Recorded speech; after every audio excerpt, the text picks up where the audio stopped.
retirement plan is deciding when to take Social Security. Many encourage waiting, but claiming it earlier might make more sense for some. Joining us to talk about it is Craig Bolanos, co-founder and wealth advisor of VestGen Wealth Partners, Inverness and Downers Grove. Find him online, GetRetiredStayRetired.com. Craig, thank you for joining us today. And if you were born in 1967, that means you saw The Empire Strikes Back when you may have been in 7th or 8th grade. You are now eligible to start collecting Social Security because you can do so at the age of 62. But there's a method to how you can really just maximize your Social Security benefits. And Craig, that really depends on when you start electing to take those benefits.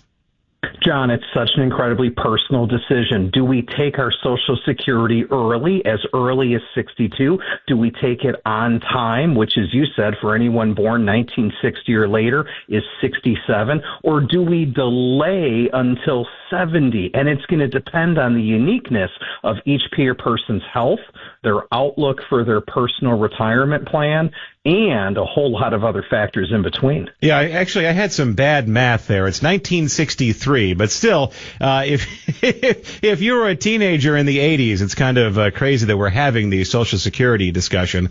But there's as you mentioned, when you take that Social Security benefit, the size of your check is. It does impact the size of your check. And then there's some strategy involved. I mean, if you take the benefit earlier, the check is smaller, but you could potentially invest it and do more with it, or you could wait until you're 70 and take the bigger amount.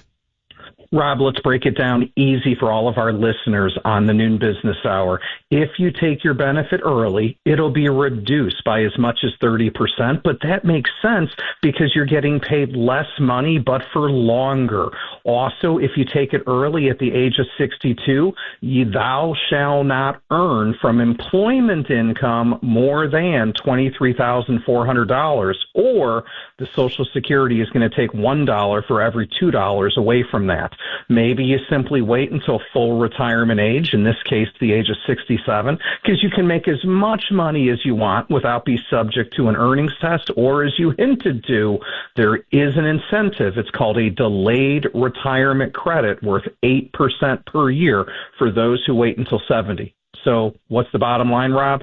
Whether you take it early, take it on time, or take it delayed, the payments are about the same up until your 81st or 82nd birthday. But for every month you live past that 81st or 82nd birthday, taking it on time was better than early, and taking it delayed was certainly better than taking it on time or early. Craig Bolanos, co-founder and wealth advisor, VestGen Wealth Partners in Inverness and Downers Grove.